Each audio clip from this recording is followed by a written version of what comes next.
Salutations à tous les traders et investisseurs, ce que tu t'apprêtes à voir dans cette vidéo, c'est un replay d'un live que j'ai réalisé avec la communauté du workshop Profit Illimité. Et dans ce live, on a abordé notamment le futur pour Ethereum et Bitcoin. N'oublie pas de me laisser un like, un commentaire et de t'abonner à cette chaîne YouTube et je te souhaite bon visionnage. Ce que j'avais prévu moi dans ce live, c'était de faire une première analyse de Bitcoin, de voir où on en est au niveau de Bitcoin et où on en est au niveau d'Ethereum.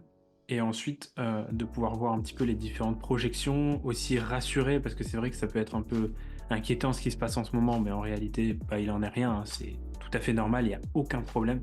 La structure est corrective, et ce qu'il faut, hein, parce qu'il faut aussi des prises de profit dans toutes les structures de marché.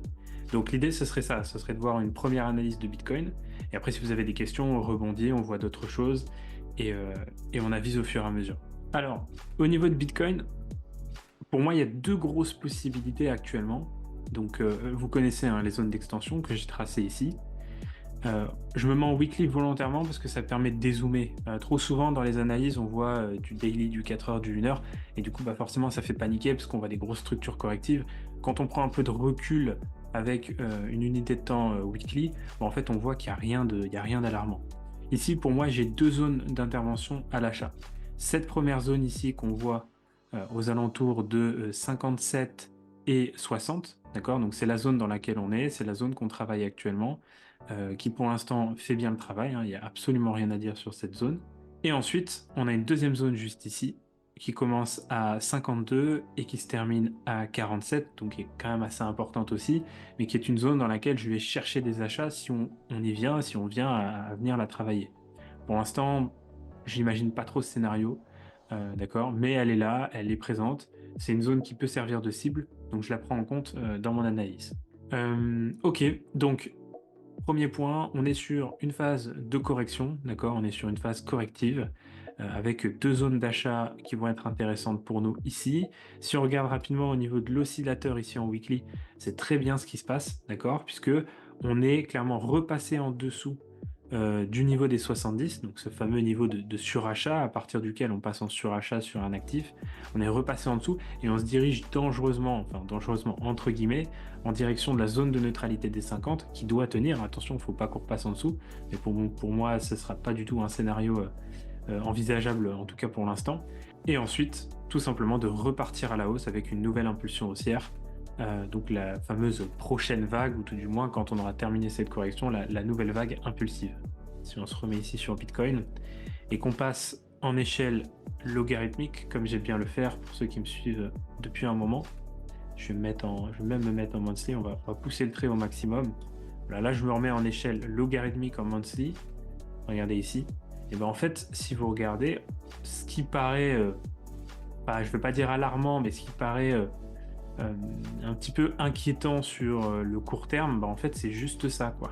C'est juste, je vais vous enlever même les indicateurs pour l'instant.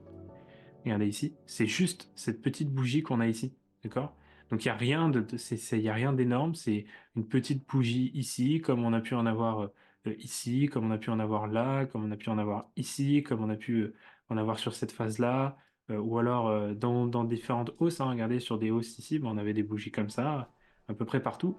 Donc c'est simplement pour l'instant une bougie monthly, qui est effectivement une bougie corrective, mais c'est normal puisqu'on vient d'aller chercher un plus haut de marché, un plus haut de structure qui est le plus haut correspondant à l'ATH sur Bitcoin. Donc derrière, on le sait, quand il y a des plus hauts et des plus basses structures qui sont cassées, ça correspond à des potentiels niveaux de correction sur le marché, les fameux niveaux de polarité pour ceux qui sont du coup pour vous tous, puisque vous avez tous suivi le workshop, ces fameux niveaux de polarité, on sait qu'ils ont un impact très puissant sur le prix. Et donc là, on a tout simplement une correction par rapport à ça. Et si on voit même que si on venait chercher, au pire des cas, si on venait chercher notre deuxième zone ici qu'on voit à cet endroit-là aux alentours des 52, eh bien, ça correspondrait quand même à un petit retracement. Ça correspondrait quand même en logarithmique, quand on dézoome et qu'on prend de l'altitude et qu'on prend du recul, ça correspondrait tout simplement à une petite correction, un petit mouvement correctif sur un horizon de temps court terme de quelques mois. Donc allez, moyen terme si on veut pousser un peu le trait, mais ça correspondrait simplement à une petite correction. Donc il n'y a absolument rien d'alarmant ou d'inquiétant sur cette structure. Effectivement, si on avait eu une grosse impulsion qui nous faisait passer de 73 000 à 40 000 dollars avec une énorme bougie impulsive, un peu comme celle-ci, comme on peut souvent la voir en bear market ou sur des grosses phases correctives, là effectivement ça m'aurait un peu plus inquiété et je me serais dit peut-être qu'on a loupé quelque chose ou peut-être qu'effectivement il y a une inversion dans la structure de Bitcoin ou peut-être qu'il y a une inversion au niveau de la fonda ou de la macro. Là, pour le coup, pour l'instant, ça reste encore relativement bien digéré par le marché. Et donc, ça nous laisse pas mal d'opportunités de re-rentrer sur pas mal d'actifs crypto. Donc ça, c'est vraiment le point central à retenir. Et c'est exactement la même chose pour Ethereum, hein, si on prend ce recul-là aussi sur Ethereum. Donc voilà, si on se met ici en weekly, on voit qu'on a la possibilité encore de faire une petite incursion pour aller chercher 2007, aux alentours des 2007. Mais derrière, on sait que dans tous les cas, ce sera une continuation haussière, puisqu'on est toujours dans une structure haussière, hein. On est toujours dans une structure haussière ici qui part de ce plus bas pour aller chercher ce plus haut. Donc on est dans une impulsion haussière et tout ce que le prix est en train de nous faire ici, c'est du pullback, c'est de la correction, tant qu'on ne vient pas casser le dernier plus bas qui est présent ici.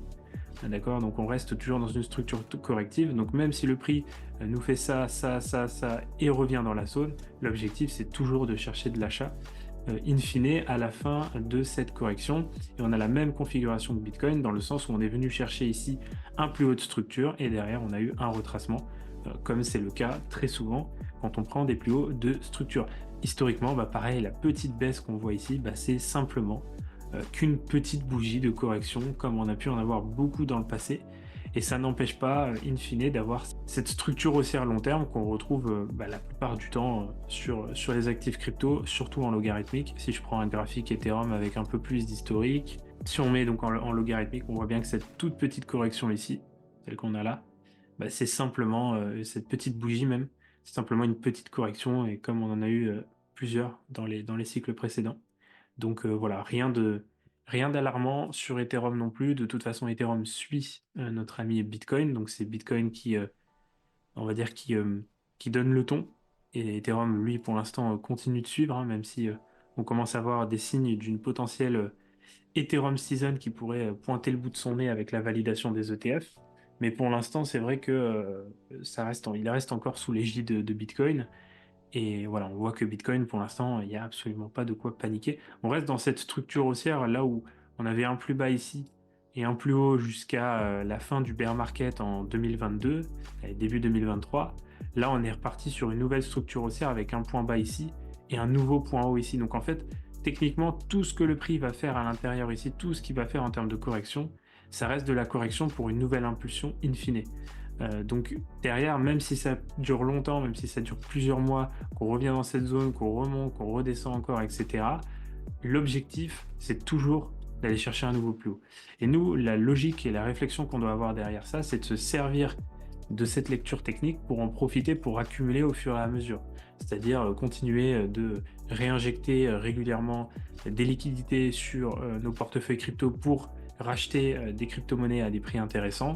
Donc dès qu'on a des nouveaux plus bas, dès qu'on a des nouvelles impulsions baissières, en profiter pour recharger, pour vraiment construire un bag cohérent sur le long terme et pouvoir du coup, lors de la prochaine vague haussière, voir ce bag-là justement se valoriser et surtout en profiter pour acheter les projets qu'on ne pouvait pas acheter auparavant parce qu'ils étaient beaucoup trop hauts.